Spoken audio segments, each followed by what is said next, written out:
Bonjour tout le monde, je suis très content qu'on puisse se retrouver sur Un cœur pour connaître. Encore une fois, si les partages vous intéressent, si la chaîne vidéo vous intéresse, merci de vous abonner, merci de la partager, merci de la faire connaître, car c'est très important que chacun puisse se nourrir et qu'il puisse partager. Nous allons aborder un sujet qui m'intéresse extrêmement très important, qui est l'humilité. Est-ce que l'humilité, c'est de se renier? Est-ce que l'humilité, c'est de se dédaigner?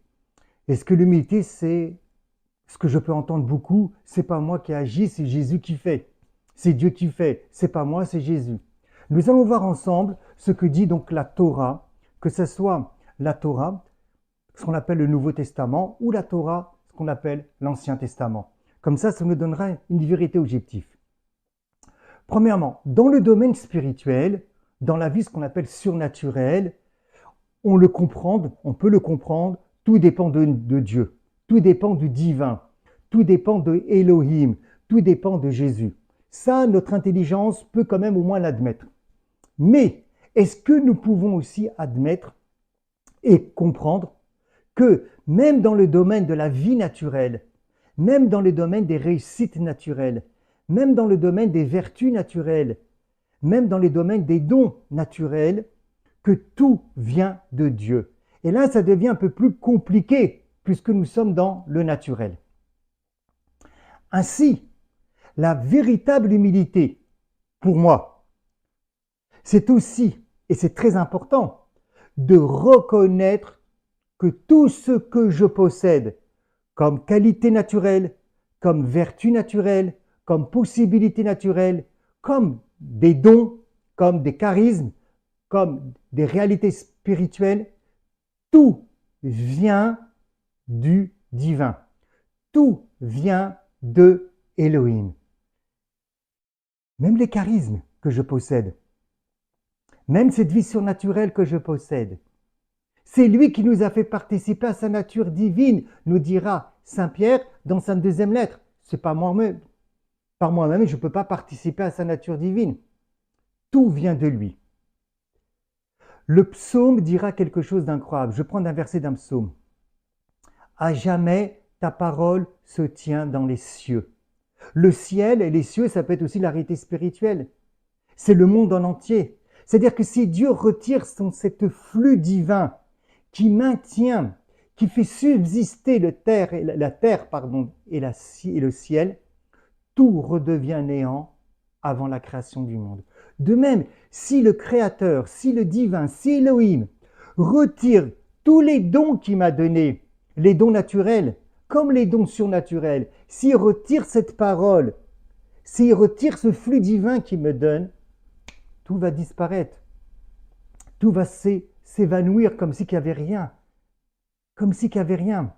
Donc, la véritable humilité, c'est de reconnaître que ce que j'ai, je l'ai par grâce. Que ce soit les dons naturels et que ce soit les dons surnaturels. Pour le bien de l'humanité. Nous avons des exemples dans la Bible, comme je l'ai dit. Alors, je ne vais pas vous faire une liste d'exemples, vous pourrez aller voir par vous-même. Mais je vais tirer deux exemples qui sont pour moi parlants. Prenons Moïse, celui qui a reçu la Torah, celui qui parle avec Dieu, c'est son iPhone qui est tout le temps ouvert, celui qui parle avec Dieu donc directement, qui ne passe pas par des songes, qui ne passe pas par un inconscient. Non, il parle directement avec Dieu. Et pourtant, la Torah va dire c'est l'homme le plus humble de la terre. Il suffit d'aller voir le livre des Nombres, le chapitre 12, verset 3. En fonction des traductions, peu importe, hein, d'accord? Moïse est un homme le plus humble de la terre. Nombre 12,3. Mais Moïse, il a conscience de ce qu'il est. Moïse, il a conscience qu'il parle à Dieu. Moïse, il a conscience qu'il parle à la transcendance divine. Moïse, il a conscience que par lui, la mer va s'ouvrir. Moïse, il a conscience de tout ce qu'il va vivre. Et pourtant, la Torah, donc la parole de Dieu, donc Elohim, le divin, témoigne. C'est l'homme le plus humble de la terre. Pourquoi? Parce qu'il reconnaissait que tout ce qu'il possédait, entre guillemets, parce qu'on ne possède rien, tout ce qu'il avait venait de Elohim, venait du divin. Et peut-être qu'il se disait aussi, si quelqu'un avait les dons que j'ai reçus, c'est sûr peut-être qu'il fera encore mieux que moi. Mais il ne s'est pas renié. Il ne s'est pas renié. Il n'a jamais dit tout vient de Dieu uniquement. Non, bien sûr que tout vient de Dieu. Il a eu la reconnaissance. Il reconnaissait que tout ce qu'il avait venait véritablement du divin. Nous avons un autre exemple dans les évangiles. Marie, qui dira « Je suis la servante du Seigneur, qu'il me soit fait selon votre parole ». Une humilité incroyable. Qu'il me soit fait selon ta volonté. Elle s'abandonne totalement. Elle n'a plus de volonté propre. On dira aujourd'hui, elle n'a plus d'ego. Une humilité incroyable. Et pourtant, elle sera capable de dire, et elle dira, ce que Dieu fait pour elle. Toutes les générations m'appelleront bienheureuse.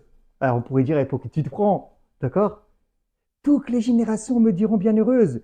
Le puissant fait pour moi des merveilles. Donc c'est dans l'évangile de Saint Luc chapitre 1 verset 49 et verset 48. Tous les âges me diront bienheureuse. Vous voyez, la véritable humilité, ce n'est pas de se renier. La véritable humilité, ce n'est pas d'essayer de rechercher l'humilité. La véritable humilité, ce n'est pas de se dénigrer. Oui, ce n'est pas de chercher l'humilité, mais c'est de reconnaître que tous les dons, les charismes, ce que Dieu fait pour moi à chaque instant de ma vie est un don de Dieu et je le mets au service de l'humanité. Ainsi, nous pourrons vivre réellement l'humilité. Amen. Que Dieu vous bénisse dans la joie.